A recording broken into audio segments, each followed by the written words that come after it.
Family wedding centre. അസ്സാം വലൈക്കും വറഹമത്തല്ലാഹി വബർക്കാത്തു. ബിസ്മില്ലാ അൽഹംദുലില്ലാ അൽഹംദുലില്ലാഹി റബ്ബിൽ ആലമീൻ അസ്സലാത്തു വസ്സലാമു അലാ റസൂലില്ലാ വഅലാ ആലിഹി വസഹബി അജ്മൈൻ അമ്മാ ബഅദ്. റമളാനിലെ ഓരോ നോമ്പും വളരെ ചൈതന്യത്തോടു കൂടി എടുത്ത് നാം മുന്നോട്ട് പോവുകയാണ്. നോമ്പ് അതിൻ്റെ തുടക്കകാലം നമ്മൾ ആലോചിക്കുകയാണെങ്കിൽ ഒരു 100 മീറ്റർ മത്സരത്തിന് ഒരു വ്യക്തി ഒരു ഒളിമ്പിക്സ് പോലത്തെ ഒരു മത്സരത്തിനൊക്കെ ഒരുങ്ങുന്ന ഒരാളെ നമുക്കൊരു ഉദാഹരണം എടുക്കാം. അയാൾ എത്രത്തോളം മാസങ്ങൾ നമുക്കറിയാം, ഒരു 100 മീറ്റർ ഓട്ടം എന്ന് വെച്ചാൽ വെറും 10 സെക്കൻഡ് മാത്രമാണ് അതിന് ഏകദേശം ദൈർഘ്യം ഉണ്ടാവാറുള്ളൂ. പക്ഷെ അതിനു വേണ്ടി ഒരുപാട് മാസങ്ങൾ അല്ലെങ്കിൽ ദിവസങ്ങളൊക്കെ അദ്ദേഹം അതിനുവേണ്ടി ട്രെയിനിങ്ങും പ്രാക്ടീസും ഒക്കെ നടത്താറുണ്ട്. അതുപോലെ നമ്മളും നമ്മുടെ റമദാനിന് വേണ്ടി നന്നായി ഒരുങ്ങിയ ആളുകളാണ്. പക്ഷെ റമദാനിലെ ഓരോ ദിവസങ്ങളും ഒരു 100 മീറ്റർ ഓട്ട മത്സരം എങ്ങനെയാണോ എത്ര പെട്ടെന്നാണോ കഴിഞ്ഞു പോകുന്നത്, അതുപോലെ ഓരോ ദിവസങ്ങളും കഴിഞ്ഞു പോയിക്കൊണ്ടിരിക്കുകയാണ്. അതുകൊണ്ട് നമ്മൾ ഒരുങ്ങിയ നമ്മുടെ റമദാനിനെ കൂടുതൽ ചൈതന്യമുള്ളതാക്കാൻ, ആത്മവിമലീകരണത്തിന് അത് ഉപയുക്തമാക്കാനുള്ള ശ്രമങ്ങൾ എല്ലാവരും നടത്തണമെന്ന് ആമുഖമായി ഓർമ്മിപ്പിക്കുകയാണ്. റമദാനിലൂടെ ഒരുപാട് ലക്ഷ്യങ്ങൾ നമ്മൾ മുന്നിൽ കാണാറുണ്ട്. അതിൽപ്പെട്ട ഏറ്റവും പ്രധാനപ്പെട്ട ഒന്നാണ് നമ്മുടെ ആരോഗ്യപരമായ കുറേ കാര്യങ്ങൾ നമുക്ക് ബെനിഫിറ്റ്സ് ഉണ്ടാവണം എന്നുള്ളത്. ഒരു ഡോക്ടർ എന്ന നിലയ്ക്ക് വളരെ കൃത്യമായിട്ട് നമ്മുടെ അടുക്കൽ വരുന്ന പേഷ്യൻസൊക്കെ അവർ ഈ ഒരു റമദാൻ മാസമാവുന്നതിന് തൊട്ട് മുമ്പ് തന്നെ ഹോസ്പിറ്റലൊക്കെ വന്ന് അവർ സ്ഥിരമായി കാണിച്ചു വരുന്ന അവരുടെ ഫാമിലി ഡോക്ടറെ കാണിച്ചുകൊണ്ട് മരുന്നുകളിൽ ക്രമീകരണം വരുത്താനൊക്കെയുള്ള ശ്രമങ്ങൾ നടത്താറുണ്ട്. അതൊക്കെ ചെയ്യുന്നത് ഈ റമദാൻ മാസം കൊണ്ട് തൻ്റെ ആരോഗ്യത്തിന് ഒരു പ്രയാസവും ഉണ്ടാവരുത്, അതോടൊപ്പം കുറച്ച് ചില ഗുണങ്ങളും നേട്ടങ്ങളും ഒക്കെ നേടണമെന്നുള്ള പ്ലാനിങ്ങോടുകൂടി തന്നെയാണ്. ഞാൻ പറഞ്ഞത്, പലപ്പോഴും റമദാനിനെ ആളുകൾ നോക്കിക്കാണുന്നത് റമദാനിലൂടെയുള്ള ഒരുപാട് ആരോഗ്യകരമായ നേട്ടങ്ങൾ നേടണം എന്ന ലക്ഷ്യത്തിൽ മാത്രമാവുന്നു എന്നൊരു പ്രതിഭാസം നമ്മൾ കാണുന്നുണ്ട്. ഒരുപാടധികം ആളുകൾ അവർക്ക് റമദാൻ എന്നത് അത് നോമ്പിലൂടെ നേടിയെടുക്കേണ്ട നോമ്പിലെ ഏറ്റവും ആത്യന്തികമായ ലക്ഷ്യം അള്ളാഹു സുബ്ഹാനഹു വ തആല ഖുർആനിൽ പറഞ്ഞത് ലഅല്ലക്കും തത്തഖൂൻ എന്നുള്ളതാണല്ലോ. തഖ്വ നേടിയെടുക്കുക എന്നുള്ളതാണ് നോമ്പിൻ്റെ ലക്ഷ്യം. പക്ഷേ ആ ലക്ഷ്യത്തിൽ നിന്നും മാറി ചിന്തിച്ചുകൊണ്ട് നോമ്പിലൂടെ കുറേ ആരോഗ്യകരമായ ബെനിഫിറ്റ്സ് നേടിയെടുക്കണം എന്ന് ചിന്തിക്കുന്ന ആളുകളെ കാണാൻ കഴിയും. ഇത് നമ്മൾ അടിസ്ഥാനപരമായി തിരുത്തേണ്ട ഒരു കാര്യമാണ്. കാരണം നോമ്പിൻ്റെ ലക്ഷ്യം നമ്മുടെ തടി കുറയ്ക്കലോ അല്ലെങ്കിൽ നമുക്ക് കുറേ ഫിസിക്കൽ ഫിറ്റ്നസ് കിട്ടലോ, നിങ്ങൾ കുറച്ചുകൂടി വയറൊക്കെ ആവലോ അല്ലെങ്കിൽ ഷുഗറൊക്കെ നിയന്ത്രിക്കൽ, ഇതൊന്നുമല്ല നോമ്പിൻ്റെ ഗുണങ്ങൾ അല്ലെങ്കിൽ നോമ്പിൻ്റെ ലക്ഷ്യങ്ങൾ. ഇതൊക്കെ നോമ്പിൻ്റെ ചില ബൈ പ്രൊഡക്റ്റുകളാണ്. നമ്മൾ എന്നും നോമ്പ് നോൽക്കുന്നതിലൂടെ നമുക്കുണ്ടാവുന്ന, നമ്മൾ നേടിയെടുക്കുന്ന ചില ഗുണങ്ങളാണ് ഒരു ഒരു പിന്നെ ബൈ പ്രൊഡക്റ്റായി നമുക്കിതിനെ വിശേഷിപ്പിക്കാൻ കഴിയും. അല്ലാതെ ആത്യന്തികമായ ലക്ഷ്യമായിട്ട് ഒരിക്കലും ഇതിനെ കാണാൻ പാടില്ല എന്ന് ആമുഖമായി ഓർമ്മിപ്പിക്കുകയാണ്. നോമ്പിന് നമ്മൾ യഥാർത്ഥത്തിൽ റമദാൻ ഈ ഒരു മാസത്തിലൂടെ നാം എന്ന ഒരു വിശ്വാസി തീർച്ചയായും നമ്മുടെ നോമ്പിലൂടെ ഒരുപാട് ആരോഗ്യകരമായ ചില ശീലങ്ങൾ ഉണ്ടാക്കിയെടുക്കാനുള്ള ശ്രദ്ധ നമ്മുടെ ഭക്ഷണത്തിലൂടെയും വ്യായാമത്തിലൂടെയും ഭക്ഷണത്തിൻ്റെ ക്രമീകരണത്തിലൂടെയും ഒക്കെ നമുക്ക് നേടിയെടുക്കേണ്ടതുണ്ട്. പല പഠനങ്ങളും തന്നെ പറയുന്നത് റമദാൻ എന്നത് അതിന് നമുക്ക് ഉപയുക്തമായ, നമുക്ക് സഹായകമാവുന്ന ഏറ്റവും നല്ല കാലഘട്ടം തന്നെയാണ്. റമദാനിലൂടെ നമ്മൾ നേടിയെടുക്കുന്ന ആരോഗ്യകരമായ ചില ഗുണങ്ങൾ, അതിന് ഒരുപാട് റിസർച്ചുകൾ തന്നെ അതിൽ നടന്നിട്ടുണ്ട്. ഇത്തരം നോമ്പ് സ്ഥിരമായി നോൽക്കുന്ന ആളുകൾക്ക് പല വിഷയങ്ങൾ പറഞ്ഞ അമിത തടി അല്ലെങ്കിൽ പൊണ്ണത്തടി എന്ന് പറയുന്ന ഒബിസിറ്റി അവർക്ക് പലപ്പോഴും റമദാനിൽ തുടർച്ചയായി അതിൻ്റെ ഭക്ഷണ ക്രമീകരണത്തോടു കൂടി എങ്ങനെയാണോ ഇസ്ലാം മുന്നോട്ട് വയ്ക്കുന്ന ഒരു ആഹാര രീതി അല്ലെങ്കിൽ റമദാനിൽ ഒരു ആരോഗ്യ സംരക്ഷണം എങ്ങനെയാണോ അതുപോലെ മുന്നോട്ട് പോകുന്ന ആളുകൾക്ക് കുറേ ബെനിഫിറ്റ്സ് ഉണ്ട്. അതിലൊന്നാണ് അവരുടെ ഒബിസിറ്റി അല്ലെങ്കിൽ പൊണ്ണത്തടി കുറയുന്നു എന്നുള്ളത്. അതുപോലെ തന്നെ കൊളസ്ട്രോളിൻ്റെ അളവ് എത്തരം ആളുകൾക്ക് നോമ്പിനെ ഏറ്റവും ഇസ്ലാം മുന്നോട്ട് വയ്ക്കുന്ന രൂപത്തിൽ തന്നെ മുന്നോട്ട് കൊണ്ടുപോകുന്ന ആളുകൾക്ക് അവരുടെ കൊളസ്ട്രോൾ കുറയുന്നുണ്ട്, BP കുറയുന്നുണ്ട്, ഷുഗർ കുറയുന്നുണ്ട്. അതുപോലെ ഹൃദ്രോഗവുമായി ബന്ധപ്പെട്ട് അതുണ്ടാക്കാവുന്ന കാരണങ്ങൾ, ഹാർട്ടുമായി ബന്ധപ്പെട്ട ഡിസീസുകൾക്കുള്ള അതിൻ്റെ കാരണങ്ങളെല്ലാം കുറയാനുള്ള സാധ്യതയും ഇത്തരം ആളുകളിൽ കൂടുതലാണ്. അതുപോലെ ഫാറ്റി ലിവർ അത്തരം ആളുകളിൽ നോമ്പ് ആ രൂപത്തിൽ തന്നെ മുന്നോട്ട് കൊണ്ടുപോകുന്ന ആളുകൾ കുറവാണ്. അതുപോലെ കിഡ്നി സ്റ്റോണുകൾ അല്ലെങ്കിൽ യൂറിക് ആസിഡ് കൂടിക്കൊണ്ടിരിക്കുന്ന പ്രശ്നങ്ങൾ, ഗൗട്ട് പോലുള്ള ഇത്തരം വിഷയങ്ങളൊക്കെ അത്തരം ആളുകൾ നോമ്പിനെ ഏറ്റവും മനോഹരമായി അതിൻ്റെ പൂർണ്ണതയിൽ നോൽക്കുന്ന ആളുകൾക്ക് കുറവാണ് എന്ന് പഠനങ്ങൾ തന്നെ തെളിയിക്കുന്നുണ്ട്. ഞാനിത് ആമുഖമായി പറഞ്ഞത് നോമ്പിലൂടെയുള്ള ശാസ്ത്രീയമായ ബെനിഫിറ്റുകൾ, നേട്ടങ്ങളൊക്കെ പല റിസർച്ചുകളും ഈ രൂപത്തിൽ മുന്നോട്ട് വയ്ക്കുന്നുണ്ട്. പക്ഷേ വീണ്ടും ഓർമ്മിപ്പിക്കുകയാണ്, ഇത് മാത്രമല്ല നോമ്പിൻ്റെ ലക്ഷ്യം. ഇതും നോമ്പിൻ്റെ ഒരു ലക്ഷ്യമായിട്ട് നമ്മൾ കാണേണ്ടതുണ്ട്. പ്രത്യേകിച്ചും ഈ ശാരീരികമായിട്ടുള്ള ബെനിഫിറ്റ്സിന് പുറമെ തന്നെ മാനസികമായിട്ടും ഒരുപാട് ഗുണങ്ങൾ നമുക്ക് നോമ്പിലൂടെ കാണാൻ കഴിയും. ആലോചിച്ച് നോക്കൂ, നോമ്പ് നോൽക്കുന്ന ഒരു വ്യക്തി, ആ വ്യക്തി തൻ്റെ ജീവിതത്തിലുള്ള ഒരുപാട് തിന്മകളോട് വിട പറഞ്ഞ് നന്മകളിലേക്ക് സ്വിച്ച് ഓൺ ചെയ്യുകയാണ്. അപ്പോൾ തിന്മകളോടെല്ലാം നോ എന്ന് പറയുന്ന ഒരു വ്യക്തിക്ക് സ്വാഭാവികമായിട്ടും ആ തിന്മകൾ ഉണ്ടാക്കുന്ന മാനസികമായ ചില സമ്മർദ്ദങ്ങളുണ്ട്, ചില പ്രഷറുകളുണ്ട്, ചില സ്ട്രെസ്സുകളുണ്ട്. ഇതെല്ലാം ഒഴിവാക്കി നന്മയുടെ അല്ലെങ്കിൽ ഒരു സന്തോഷത്തിൻ്റെ, മനസ്സംതൃപ്തിയുടെ ഒരു ലോകത്തേക്ക് മാറാൻ ആ വ്യക്തിക്ക് കഴിയുകയാണ്. അങ്ങനെയാണ് യഥാർത്ഥത്തിൽ നോമ്പിലൂടെ ശാരീരികവും മാനസികവുമായിട്ടുള്ള നേട്ടങ്ങൾ ഉണ്ട് എന്ന് പഠനങ്ങൾ തന്നെ പറയുന്നത്. ഇങ്ങനെയുള്ള പല ബഹുമുഖങ്ങളായ നേട്ടങ്ങൾ നേടിയെടുക്കാൻ നമുക്ക് നോമ്പിലൂടെ സാധിക്കേണ്ടതുണ്ട്. പലപ്പോഴും ഉണ്ടാകുന്ന ഒരു വിഷയം ചില നോമ്പിലൂടെ ചില ആളുകൾക്ക് അസുഖങ്ങൾ ഉണ്ടാവാനുള്ള കാരണമാവുന്നുണ്ട്. അതിൽ പ്രധാനപ്പെട്ടതാണ് ചില അസിഡിറ്റി പോലുള്ള, നെഞ്ചെരിച്ചിൽ പോലുള്ള കാര്യങ്ങൾ. അത് നോമ്പിനെ ഏറ്റവും നല്ല രൂപത്തിൽ നോക്കി കാണാത്തത് കൊണ്ട് ഉണ്ടാകുന്നതാണ് എന്ന് കൂട്ടി വായിക്കേണ്ടതുണ്ട്. ഞാൻ പറഞ്ഞു വരുന്നത് നോമ്പിലൂടെയുള്ള ആരോഗ്യകരമായ ഗുണങ്ങൾ നേടിയെടുക്കുക എന്നത് നമ്മൾ ഒരു ലക്ഷ്യമായിട്ട് നമ്മൾ വെക്കേണ്ടത് തന്നെയാണ്. പക്ഷേ നമ്മുടെ ആത്യന്തിക ലക്ഷ്യം അതാവരുത് എന്നതാണ് ആമുഖമായി ഓർമ്മിപ്പിക്കാനുള്ളത്. നമ്മൾ ഈ നോമ്പിലൂടെ നമ്മൾ നേടിയെടുക്കേണ്ട ആരോഗ്യകരമായ ഏറ്റവും നല്ല ശീലങ്ങൾ, പ്രത്യേകിച്ചും ജീവിതശൈലിയുമായി ബന്ധപ്പെട്ടുകൊണ്ടുള്ള ചില ശീലങ്ങൾ നമുക്ക് ഈ ഒരു മാസം, പലപ്പോഴും പല പഠനങ്ങളും പറയുന്നത് 21 ദിവസം 21 ഡേയ്സ് ചാലഞ്ച് എന്നൊക്കെ നമ്മൾ കാണാറുണ്ട്.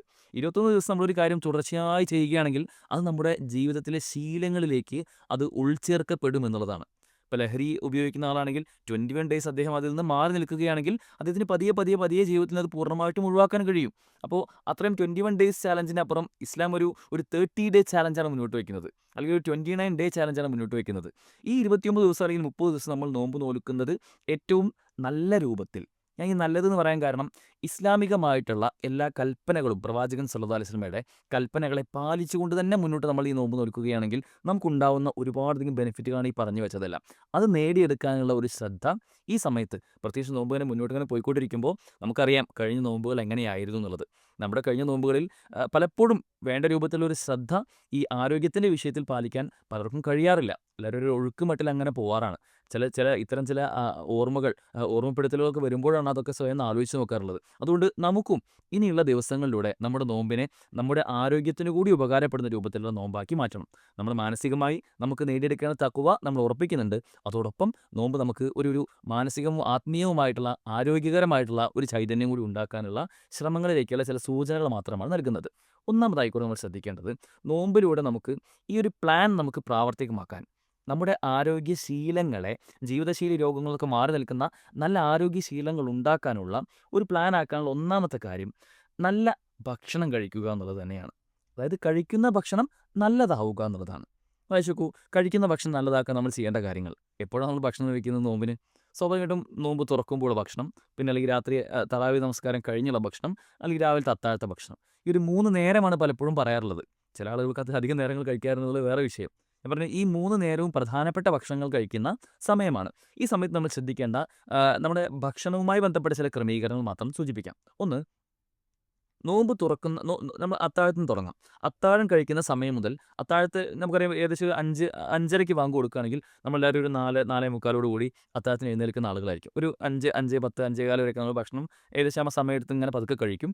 ഒരു 10 മിനിറ്റ് ബാക്കി വെച്ച്, അല്ലെങ്കിൽ 5 മിനിറ്റ് ബാക്കി വെച്ച് നമ്മൾ ബാങ്ക് കൊടുക്കുന്നതിന് മുമ്പ് കുറച്ച് നേരത്തെ അവസാനിപ്പിക്കാറുമുണ്ട്.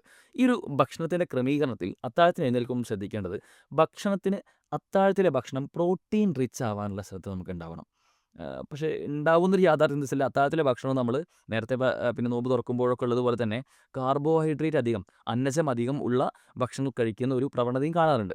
പരമാവധി പ്രോട്ടീൻ കൂടുതലുള്ള ഭക്ഷണമാണ് നമ്മൾ അത്താഴത്തിന് കഴിക്കേണ്ടത്. എന്തൊക്കെയാണെന്ന് പറയാം. അരി ഭക്ഷണം നമ്മൾ കഴിക്കാറുണ്ട് അത്താഴത്തിന്. ചോറ് പോലുള്ള കഴിക്കാറുണ്ട്. പരമാവധി ചോറിനേക്കാൾ നല്ലത് അരി ഭക്ഷണമല്ലാത്ത ഗോതമ്പ് പോലുള്ള, ഓട്സ് പോലുള്ള അത്തരം ഭക്ഷണങ്ങളാണ് അത്താഴത്തിന് എപ്പോഴും നല്ലത്. ചോറ് കഴിക്കുന്നതുകൊണ്ട് കുഴപ്പമൊന്നുമില്ല. പക്ഷേ ചോറിൻ്റെ ഒരു പ്രശ്നം എന്ന് വെച്ചാൽ, നമുക്ക് ഈ ഗോതമ്പ് പോലുള്ള, അല്ലെങ്കിൽ ഓട്സ് പോലുള്ള, റാഗി പോലുള്ള ഭക്ഷണം വെച്ച് നോക്കുമ്പോൾ വളരെ പെട്ടെന്ന് ദഹിക്കാൻ സാധ്യതയുള്ളതുകൊണ്ട് തന്നെ നമ്മുടെ ശരീരത്തിൽ വളരെ പെട്ടെന്ന് ദഹിച്ചു പോകുന്നു, അതിൻ്റെ ഊർജ്ജം നമ്മൾ നേടിയെടുക്കുന്നു. പക്ഷേ കുറച്ച് കഴിയുമ്പോഴേക്കും, ഒരു ഉച്ച കഴിഞ്ഞ് വൈകുന്നേരം ആകുമ്പോഴേക്കും നമുക്ക് കൂടുതൽ ക്ഷീണിതനാവാനുള്ള സാധ്യത ഉള്ളതുകൊണ്ട് തന്നെ കുറച്ച് പ്രായമായ ആളുകളൊക്കെ രാവിലെ അത്താഴ സമയത്ത് കഴിക്കാൻ നല്ലത് ഗോതമ്പ് കലർന്ന ഭക്ഷണം, അല്ലെങ്കിൽ ഓട്സ് പോലെയുള്ള കുറച്ചുകൂടി നാരുള്ള, ഫൈബർ റിച്ച് ആയിട്ടുള്ള ഭക്ഷണം കഴിക്കുകയാണ് എപ്പോഴും നല്ലത്. അതിന് ഇലക്കറികൾ നമുക്ക് നന്നായി കൂട്ടാം, വെജിറ്റബിൾസ്, പച്ചക്കറി നന്നായിട്ട് കൂട്ടാം, സാലഡ് നന്നായി കഴിക്കാം. നന്നായി ശ്രദ്ധിക്കേണ്ട ഏറ്റവും പ്രധാനപ്പെട്ട കാര്യം എന്ന് വെച്ചാൽ, ഡീഹൈഡ്രേഷൻ ഇല്ലാതിരിക്കാൻ ശ്രദ്ധിക്കണം. അതിപ്പോൾ നമുക്ക് നോമ്പിന് ബാങ്ക് കൊടുത്ത ഉടനെ മഗ്‌രിബ് ബാങ്ക് വരെ നമ്മളൊരിക്കലും വെള്ളം കുടിക്കാറില്ല. അത് അതുകൊണ്ട് തന്നെ ആ സമയത്ത് നമുക്ക് വെള്ളം ഇല്ലാത്തത് കൊണ്ട് ഏകദേശം ഒരു ദിവസം ഒരു വ്യക്തിക്ക് 2 മുതൽ 2.5 ലിറ്റർ വെള്ളം കുടിക്കണം എന്നാണ് പറയാറുള്ളത്. ആ വെള്ളം കിട്ടാവുന്ന രൂപത്തിൽ നമ്മുടെ നോമ്പിന് പിന്നെ മുമ്പുള്ള അല്ലെങ്കിൽ അത്താഴവും നോമ്പ് തുറയും ആ സമയം മൊത്തം നമ്മൾ ക്രമീകരിച്ചുകൊണ്ട് അത്യാവശ്യം വെള്ളം നന്നായി കുടിക്കണം. അതിന് അത്താഴത്തിന് വലിയ റോളുണ്ട്. ചില ആളുകളൊക്കെ അത്താഴത്തിന് ഈ സമയത്തേക്ക് വെള്ളം കുടിച്ചുകൊണ്ട് ഇറങ്ങില്ല എന്നൊക്കെ പറഞ്ഞൊരു മാറി നിൽക്കലുണ്ട്. അതൊരിക്കലും ഉണ്ടാവാൻ പാടില്ല. അത്താഴത്തിന് സമയത്ത് നന്നായി വെള്ളം കുടിക്കണം. അത് തന്നെ ഒറ്റ നേരം ഒന്നിച്ച് വെള്ളം കുടിക്കാതെ നമുക്ക് സമയം ക്രമീകരിച്ച് കുടിക്കാം. ആദ്യം അത്താഴ ഭക്ഷണം പിന്നെ എന്താണോ ഭക്ഷണം കഴിക്കുന്നത് തുടങ്ങുന്നതിന് കുറച്ച് മുമ്പ് കുടിക്കാം. പിന്നെ ഭക്ഷണത്തിന് ശേഷം കുറച്ച് കുടിക്കാം. കുറച്ചൊരു ഗ്യാപ്പിട്ട് വീണ്ടും കുറച്ച് ഒന്നുകൂടി കുടിക്കാം. അങ്ങനെ ഒറ്റയടിക്ക് ഒന്നിച്ച് കുടിക്കാതെ കുറച്ച് ഗ്യാപ്പിട്ട് നമുക്ക് കുടിക്കാൻ കഴിയും. അതൊരു ശ്രദ്ധ നമുക്ക് ഉണ്ടാവേണ്ടതുണ്ട്. ഇനി അത്താഴം കഴിഞ്ഞ് അങ്ങനെ നമ്മൾ നോമ്പ് തുറക്കുന്ന സമയമാകുമ്പോഴുള്ള ഒരുപാട് അബദ്ധങ്ങളുണ്ട്. അതിൽ നമ്മൾ ശ്രദ്ധിക്കേണ്ട ഭക്ഷണവുമായി ബന്ധപ്പെട്ട ചില കാര്യങ്ങൾ, ഒന്ന് പ്രവാചകൻ സ്വല്ലല്ലാഹു അലൈഹി വസല്ലം നമ്മോട് കൽപ്പിച്ചിട്ടുള്ളത് ഈന്തപ്പഴം കൊണ്ട് നോമ്പ് തുറക്കുക എന്നുള്ളതാണല്ലോ.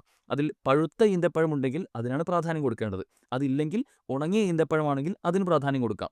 അതും ഇല്ലെങ്കിലാണ് നമ്മോട് പിന്നെ വെള്ളം കൊണ്ട് നോമ്പ് തുറക്കാനുള്ള കൽപ്പനയുള്ളത്. അപ്പോൾ ഈന്തപ്പഴം എന്നുള്ളത് എപ്പോഴും പ്രധാനമാണ്. അത് പറഞ്ഞ പോലെ പഴുത്ത ഈന്തപ്പഴമാണെങ്കിൽ അത്രയും നന്നായി. കാരണം ഈന്തപ്പഴത്തിന് ഒരുപാട് ആരോഗ്യകരമായ സവിശേഷതകളുണ്ട്. പ്രത്യേകിച്ചും അയേൺ റിച്ച് ആണ് ഈന്തപ്പഴം എന്നുള്ളത്. അതുകൊണ്ട് നോമ്പ് തുറക്കുന്ന സമയത്ത് തന്നെ ഈന്തപ്പഴം കഴിച്ചു കഴിഞ്ഞാലുള്ള കുറേ പഠനങ്ങൾ തന്നെ നമുക്ക് കാണാൻ കഴിയും. ഒരുപാട് ഹെൽത്ത് ബെനിഫിറ്റ്സ് ഉണ്ട് അതുകൊണ്ട്. അതുപോലെ തന്നെ നാരങ്ങ വെള്ളം നമ്മൾ കുടിക്കാറുണ്ട്. നാരങ്ങ വെള്ളത്തിൽ ശ്രദ്ധിക്കേണ്ട കാര്യം, ഈ നാരങ്ങ എന്ന് പറയുന്നത് പലർക്കും പിന്നെ ഒരു സിട്രസ് ഫ്രൂട്ടാണ് നാരങ്ങ. ഈ സിട്രസ് ഫ്രൂട്ടുകളൊക്കെ അസിഡിറ്റി ഉണ്ടാക്കാൻ സാധ്യതയുള്ള പിന്നെ ഗണത്തിൽ പെടുന്നതാണ്. നാരങ്ങ അസിഡിറ്റി ഉണ്ടാക്കാൻ സാധ്യതയുള്ള ആളുകളാണെങ്കിൽ പരമാവധി അത് കുറയ്ക്കാം. പിന്നെ പൊതുവിൽ എല്ലാം ശ്രദ്ധിക്കേണ്ടത്, നാരങ്ങ വെള്ളം നമ്മൾ കുടിക്കുമ്പോഴും, നാരങ്ങ വെള്ളം കുടിക്കുന്നതുകൊണ്ട് കുറേ ഗുണങ്ങളും ഉണ്ട് കേട്ടോ. പക്ഷേ നാരങ്ങ വെള്ളം കുടിക്കുമ്പോഴും ഒരുപാട് നാരങ്ങ പിഴിഞ്ഞ് അതിനൊരു നാരങ്ങയുടെ ടേസ്റ്റ് മാത്രം ഉണ്ടാകുന്ന രൂപത്തിലേക്ക് മാറുന്നത് ഒഴിവാക്കുക. നാരങ്ങ പരമാവധി നേർപ്പിച്ചുകൊണ്ട് തന്നെ ആ ഒരു രുചി ഉണ്ടാകുന്ന രൂപത്തിൽ കുടിക്കാൻ ശ്രദ്ധിക്കുക. അസിഡിറ്റി ഉള്ള ആളുകളാണെങ്കിൽ ഒന്നുകൂടി നേർപ്പിക്കാനുള്ള ശ്രദ്ധ കൂടി ഉണ്ടാവേണ്ടതുണ്ട്. അതുപോലെ തന്നെ നോമ്പ് തുറന്ന ഉടനെ തന്നെ ലഘുഭക്ഷണം കഴിച്ചുകൊണ്ടായിരിക്കണം തുടങ്ങേണ്ടത്. നമ്മൾ പലപ്പോഴും അങ്ങനെ തന്നെ തുടങ്ങാറുള്ളത്. അതിലൊരു വീഴ്ചയില്ല എന്നുള്ള കാര്യം ഉറപ്പ് വരുത്തുക. കാരണം തുറന്ന ഉടനെ തന്നെ ഈ വിഭവസമൃദ്ധമായ ഭക്ഷണമൊക്കെ കൂടി ഇങ്ങനെ കാണുമ്പോൾ ഒരു ആക്രാന്തം കാണിച്ചുകൊണ്ട് ഒന്നിച്ച് കഴിക്കുന്ന ഒരവസ്ഥ ഒരിക്കലും ഉണ്ടാകാൻ പാടില്ല. ലഘുഭക്ഷണം കഴിച്ച് പിന്നെ നമ്മൾ പള്ളിയിൽ പോയി നമസ്കരിച്ചിട്ടാണല്ലോ പിന്നെ തിരിച്ച് ബാക്കി ഭക്ഷണം കഴിക്കാറുള്ളത്. അല്ലെങ്കിൽ പള്ളിയിൽ നിന്ന് തന്നെ ആണെങ്കിൽ തന്നെ ചെറിയൊരു ലഘുഭക്ഷണമായിരിക്കും ആദ്യം ഉണ്ടാവുക. ആ ഒരു ക്രമീകരണം തന്നെയാണ് എപ്പോഴും നല്ലത്. അല്ലാതെ ആദ്യം തന്നെ ഒരുപാട് ഭക്ഷണം കഴിച്ച് പിന്നെ നിസ്കരിക്കാനും കഴിയില്ല, സുന്നത്തും ഇല്ല, അങ്ങനത്തെ അവസ്ഥ ഒരിക്കലും ഉണ്ടാവാൻ പാടില്ല. ആ ഒരു ശ്രദ്ധ നമ്മൾ കാണിക്കേണ്ടതുണ്ട്. പിന്നെ ഇങ്ങനൊരു ക്രമം നമുക്ക് ഉണ്ടാവേണ്ടതുണ്ട്. പിന്നെ നോമ്പ് തുറന്ന ഉടനെയുള്ള ഭക്ഷണം നമുക്ക് ഒന്നിച്ച് ഭക്ഷണം കഴിക്കാതിരിക്കാനുള്ള ഒരു മാർഗ്ഗമാണ് ഇടവിട്ട് കുറച്ചൊരു ഗ്യാപ്പ് ഇട്ട് ഭക്ഷണം കഴിക്കുക എന്നുള്ളത്. നിങ്ങൾ ആലോചിച്ച് നോക്കൂ, നമ്മളൊരു 6 പത്തിരി കഴിക്കുന്ന ആളാണെങ്കിൽ, ഒരു 6 നൈസ് പത്തിരി കഴിക്കുന്ന ആളാണെങ്കിൽ നമുക്ക് ആ 6 പത്തിരി ചിലപ്പോൾ ഒന്നിച്ച് കഴിക്കുമ്പോൾ ഭയങ്കര ബുദ്ധിമുട്ടുണ്ടായേക്കാം. അങ്ങനെയുള്ള ആളാണെങ്കിൽ എന്ത് ചെയ്യണം, 3 പത്തിരി ആദ്യം കഴിക്കുക, 3 പത്തിരി ഒരു 10 മിനിറ്റ് ശേഷം പിന്നെയും കഴിക്കാം. ഇങ്ങനൊരു ഗ്യാപ്പ് ഇട്ട് കഴിക്കുന്ന സിസ്റ്റം പലപ്പോഴും നല്ലതാണെന്ന് പഠനങ്ങൾ പറയാറുണ്ട്. അവിടെ ഒന്നിച്ച് ഒരുപാട് ഭക്ഷണം കഴിക്കുന്നൊരവസ്ഥ നമുക്ക് ഉണ്ടാവാതിരിക്കാനുള്ള ഒരു ക്രമീകരണം നമ്മൾ വരുത്തേണ്ടതുണ്ട്. അതുപോലെ തന്നെ ഒരുപാട് എണ്ണയിൽ പൊരിച്ചത്, ഫ്രൈ ചെയ്തത്, ഓയിലുള്ളത് അതൊന്ന് പരമാവധി ഒഴിവാക്കാനുള്ള ശ്രദ്ധ കാണിക്കണം. അതുപോലെ തന്നെ വെജിറ്റബിൾസ്, സലാഡൊക്കെ നന്നായിട്ട് ആ സമയത്തും കൂട്ടി തന്നെ കഴിക്കണം. ഇങ്ങനെ നോമ്പുതുറയും അത്താഴവും ഒക്കെ ആ നിലയ്ക്ക് നമ്മൾ ഭക്ഷണം ക്രമീകരിച്ച് പ്ലാൻ ചെയ്യുക. അതോടൊപ്പം കഴിക്കാൻ പാടില്ലാത്ത ചില ഭക്ഷണങ്ങളുണ്ട്. ഭക്ഷണത്തിൽ തന്നെ ഈ 3 നേരത്തും നോമ്പ് തുറക്കുന്ന സമയത്തും രാത്രി തറാവീഹിന് ശേഷമുള്ള സമയത്തും ഇനി അത്താഴത്തിൻ്റെ സമയത്തുമൊക്കെ ഒഴിവാക്കേണ്ട ചില സാധനങ്ങൾ, പ്രത്യേകിച്ചും ഒരു റമളാൻ ട്രെൻഡായിക്കൊണ്ടൊക്കെ വരുന്ന ചില സാധനങ്ങളുണ്ട്. Full jar soda.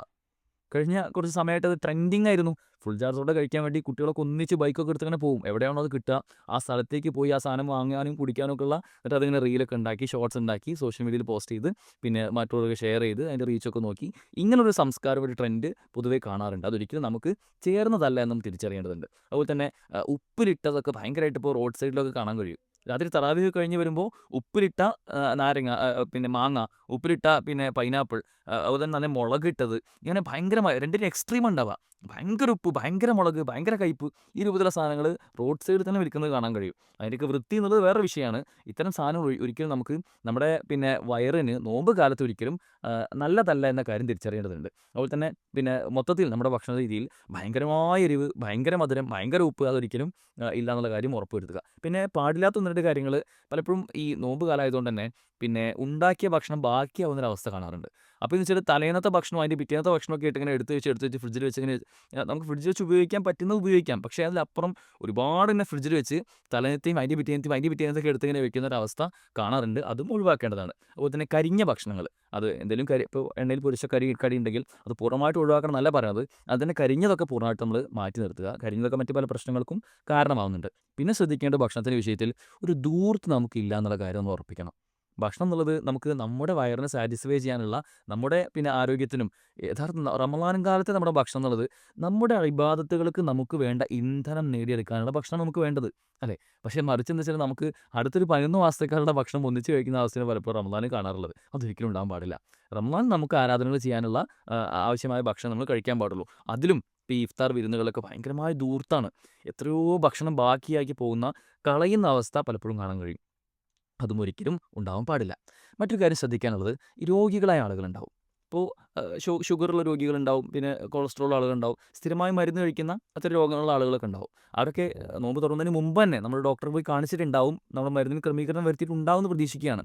ഇല്ലാത്തവർ എത്രയും പെട്ടെന്ന് തന്നെ നമ്മൾ ഡോക്ടറെ കണ്ട് അതിന് ക്രമീകരണം വരുത്തണം. പ്രത്യേകിച്ചും ഇപ്പോൾ ഷുഗറുള്ള ആളുകൾക്ക് അവർക്ക് ഇടയ്ക്ക് പെട്ടെന്ന് ഷുഗർ കുറയും. ഷുഗർ കുറയുന്ന അവസ്ഥ ഉണ്ടാവാറുണ്ട്. ഹൈപ്പോഗ്ലൈസീമിയ എന്നുള്ള ഒരു സ്റ്റേജിലേക്ക് എത്തും. അപ്പോൾ ആ സമയത്ത് അവർ ശ്രദ്ധിക്കേണ്ടത്, നമുക്ക് നല്ല ഒരു ഗ്ലൂക്കോമീറ്റർ ഉണ്ടെങ്കിൽ, ചെറിയ ഗ്ലൂക്കോമീറ്റർ സ്ട്രിപ്പ് ഉണ്ടെങ്കിൽ നമുക്കൊന്ന് ജസ്റ്റ് കുത്തി നോക്കാൻ പറ്റും. അപ്പോൾ അതിൽ നമുക്ക് ഷുഗർ കുറഞ്ഞുണ്ടോ കൂടിയുണ്ടോ നമുക്ക് നോക്കാം. ഭയങ്കരമായ ഡേഞ്ചർ സിറ്റുവേഷൻ ആണെങ്കിൽ നമ്മളപ്പോൾ നോമ്പ് പിടിച്ച് നിൽക്കരുത്. അത് നമുക്ക് അറിയാമല്ലോ, ഏറ്റവും നമുക്ക് നമ്മുടെ ശരീരത്തെ ബാധിക്കുന്ന ഒരവസ്ഥ ഒരിക്കലും അതിൽ ഉണ്ടാവാൻ പാടില്ല. നമ്മൾ നോമ്പിലൂടെ ഉണ്ടാവാൻ പാടില്ല. അപ്പോൾ നമ്മുടെ ഇതില്ലാതിരിക്കാൻ എന്താ ചെയ്യുന്നത് വെച്ചാൽ, നമ്മൾ നേരത്തെ തന്നെ നമ്മുടെ മരുന്നുകൾ ക്രമീകരിക്കുകയാണ് വേണ്ടത്.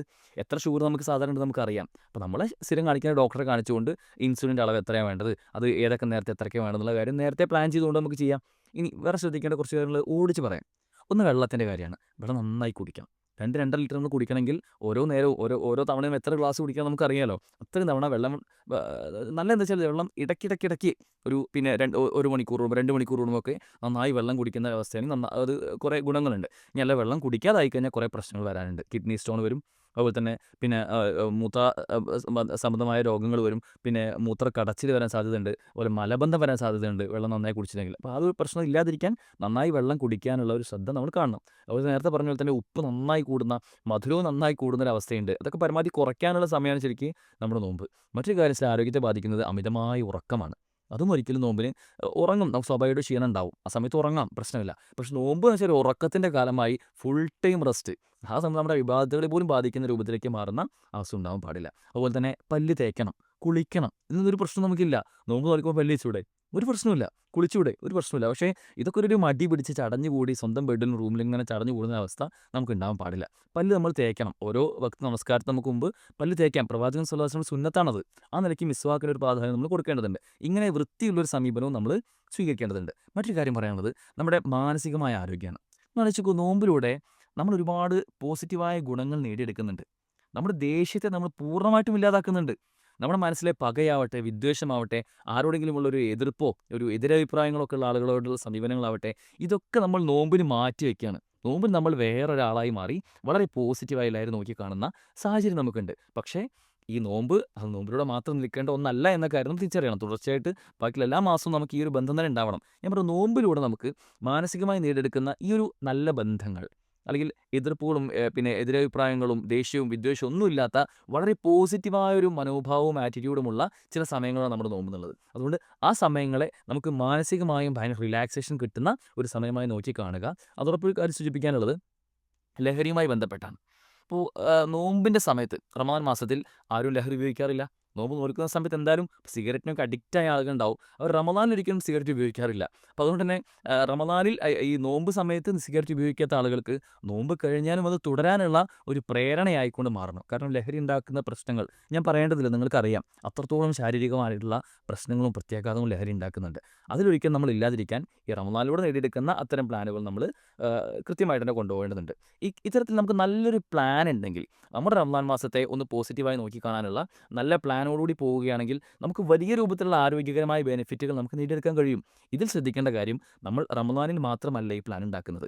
റമദാനിന് ശേഷവും നമ്മുടെ ആരോഗ്യ രീതിയുമായി ബന്ധപ്പെട്ട്, നമ്മുടെ ജീവിതശൈലിയുമായി ബന്ധപ്പെട്ട്, നമ്മുടെ ഭക്ഷണക്രമവുമായി ബന്ധപ്പെട്ടെല്ലാം ഈ പറഞ്ഞ എല്ലാ കാര്യങ്ങളും ഒന്നിച്ച് നമ്മൾ കാത്തു സൂക്ഷിക്കുന്നുണ്ട് എന്ന കാര്യം കൂടി നമ്മൾ ഉറപ്പുവരുത്തണം. ആ രൂപത്തിൽ നമ്മുടെ ഒരു ഹെൽത്തി ആയിട്ട് ലൈഫ് സ്റ്റൈൽ റമദാനിലൂടെ നമ്മൾ നോക്കിക്കാണുകയും നമുക്ക് വലിയ ഊർജ്ജം അതിലൂടെ നൽകുകയും ഒക്കെ നമ്മുടെ ആരോഗ്യവും നമ്മുടെ ഇബാദത്തുകളും ഒക്കെ ആ രൂപത്തിൽ മുന്നോട്ട് കൊണ്ടുപോകാൻ നമുക്ക് സാധിക്കേണ്ടതുണ്ട്. അതോടൊപ്പം സൂചിപ്പിക്കാനുള്ളത്, നേരത്തെ പറഞ്ഞ കാര്യം വീണ്ടും ആവർത്തിക്കുകയാണ്. റമദാൻ എന്നാൽ കുറേ ഡയറ്റുമായി ബന്ധപ്പെട്ട പ്ലാനൊക്കെ യൂട്യൂബിൽ കാണാൻ കഴിയും. പല വീഡിയോസും വരുന്നുണ്ട്. ഞാൻ പറഞ്ഞു, അതൊക്കെ കേട്ട് വഞ്ചിതരായി കുറേ ഡയറ്റ് പ്ലാനൊക്കെ ഉണ്ടാക്കി പല എക്സസൈസൊക്കെ ചെയ്തുകൊണ്ട് റമദാൻ ഒരിക്കലും അങ്ങനെ ഒരു ഒരു വയറ് കുറയ്ക്കാനുള്ള അല്ലെങ്കിൽ നമ്മുടെ തടി നന്നാക്കാനുള്ള ഒരു മാസമായിട്ട് നമ്മൾ പ്രാഥമികമായി കാണരുത്. അതിൻ്റെ ഒരു ബൈ പ്രൊഡക്റ്റാണ്, സ്വാഭാവികമായിട്ട് ഉണ്ടാവുന്നതാണ് എന്ന് തിരിച്ചറിഞ്ഞുകൊണ്ട് റമദാനിൻ്റെ അൾട്ടിമേറ്റ് ലക്ഷ്യമായിട്ടുള്ള ലഅല്ലക്കും തത്തഖൂൻ, നമ്മൾ തഖ്വയുള്ളവരാവാനുള്ള ശ്രമങ്ങൾ, അതിലേക്ക് കൂടുതൽ അടുക്കുവാനുള്ള ശ്രദ്ധയും നമുക്ക് ഉണ്ടാവേണ്ടതുണ്ട്. അള്ളാഹു അത്തരത്തിൽ നല്ല രൂപത്തിൽ ക്രമീകരിച്ചുകൊണ്ട് ജീവിക്കുന്ന, അവൻ്റെ കൽപ്പനകൾ പൂർണ്ണമായും പാലിച്ച് ആരോഗ്യകരമായ മനസ്സും ശരീരവും ഒക്കെ ഉണ്ടാവുന്ന നല്ല അടിമകൾ നമ്മളെല്ലാവരും ഉൾപ്പെടുത്തി അനുഗ്രഹിക്കുമാറാകട്ടെ. വാഹിർ ദവാൻ അൽഹംദുലില്ലാഹി റബ്ബിൽ ആലമീൻ. അസ്സലാമു അലൈക്കും വറഹ്മത്തുള്ളാഹി വബറകാതുഹു. ടീച്ചറെ, ഇത് നമ്മുടെ ഫാമിലിയിലെ വെഡിങ് ഫെസ്റ്റിവൽ ആണ്. നമ്മുടെ ഫാമിലിയിലെ കല്യാണം. ഫാമിലിയിൽ കല്യാണമാണ്. ഗംഭീരമായ കളക്ഷനോടെ കല്യാണത്തിനൊരുങ്ങി ഫാമിലി വെഡിംഗ് സെന്റർ. അപ്പോ ടീച്ചർ കുടുംബസമേതം വരണം. ഓ ആയിക്കോട്ടെ. Family wedding centre.